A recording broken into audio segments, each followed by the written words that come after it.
नमस्कार साथियों, जैविक खेती गुरुकुल चैनल पर आपका हार्दिक स्वागत, हार्दिक अभिनंदन।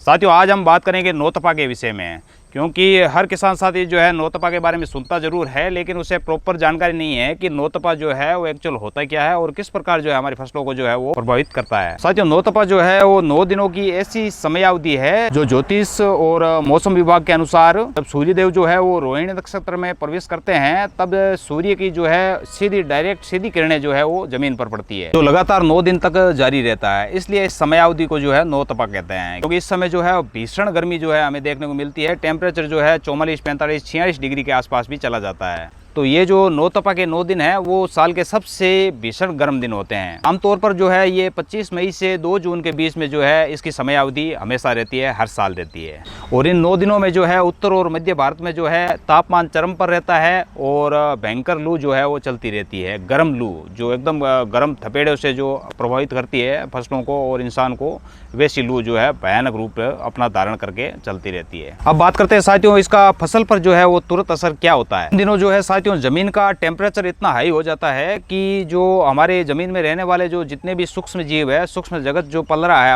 हमारी जमीन में, तो वो और केंचुए जो है वो बहुत ही तेजी से मरने शुरू हो जाते हैं और या फिर वो जो है वो और ही ज्यादा गहराई में जो है वो चले जाते हैं। हवा की यदि हम बात करें तो साथियों हवा इतनी शुष्क हो जाती है, शुष्क और गर्म हो जाती है कि सामान्य दिनों की बजाय 3 से 4 गुना जो है हवा में मौजूद जो नमी है वो एकदम शुष्क पड़ जाती है, एकदम मिट जाती है, एकदम शून्य हो जाती है। और जिस प्रकार साथियों हमारी त्वचा जो है तेज धूप में जो सूखने लगती है, शुष्क होने लगती है, उसी प्रकार जो हमने जो फसलें लगा रखी है, चाहे भिंडी हो, चाहे मूंग हो, चाहे अन्य कोई फसल यदि लगा रखी है, तो उसमें जो है वो पत्तियां शुष्क पड़ने लगती है। पत्तियां और फल जो है वो भूरे और सफेद पड़ने शुरू हो जाते हैं और पौधे की ग्रोथ जो है वो एकदम रुक सी जाती है। और इन दिनों में साथियों राहत की बात यह है कि हमारी एक कहावत है कि नौतपा जितना ज़्यादा तपता है मानसून उतना ही शानदार हमें देखने को मिलता है। इसलिए यदि इन 9 दिनों में यदि टेम्परेचर बहुत हाई जाता है, बहुत ज़्यादा गर्मी पड़ती है, बहुत ज़्यादा लूएं चलती है, तो आप मान के चलिए मानसून उतना ही बहुत ही शानदार हमें देखने को जो है वो मिलेगा। क्योंकि जाहिर सी बात है, क्योंकि जितनी तेज़ गर्मी पड़ेगी उतना ही तेज़ी से जो है समुद्र का पानी जो है भाप बनकर ऊपर उड़ने लगेगा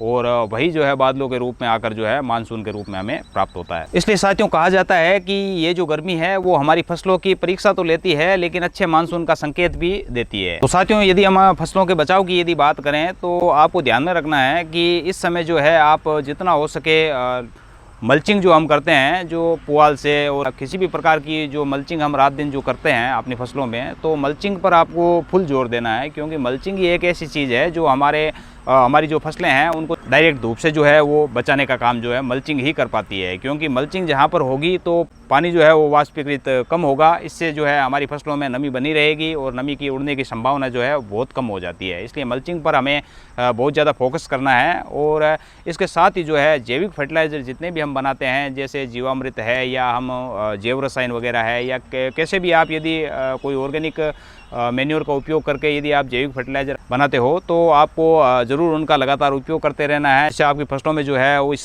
नौतपा का जो है बहुत ही कम प्रभाव देखने को मिलता है। इसलिए साथियों आपको मल्चिंग पर फुल फोकस करना है, जिससे जो है वो लंबे समय तक नमी बनी रहेगी और जड़ें जो है पौधों की ठंडी रहेगी, जिससे आपको बहुत ही कम प्रभावित पौधे जो है वो देखने को मिलेंगे। और यदि और सावधानियों की यदि हम बात करें तो आप हो सके तो अमृत धारा का जो है अपनी फसलों में ज़रूर स्प्रे कीजिए, क्योंकि अमृत धारा जो है फसलों को ठंडा करने का काम करता है। ये इतना पावरफुल टॉनिक है जो कितनी भी भयंकर लू की चपेट में यदि कोई फसल आई है तो उसको जो है वो वापस रिकवर करने में इसका बहुत शानदार योगदान देखने को हमें मिलता है। इसलिए यदि आप हो सके तो अमृत धारा का भी प्रयोग कीजिए। तो साथियों आपको नौतपा के विषय में जो मैंने आज जानकारी दी है तो उम्मीद करता हूँ आपको अच्छी लगी होगी, पसंद आई होगी। तो आप इस जानकारी को जो है वो अन्य किसानों के साथ शेयर करना ना भूलें।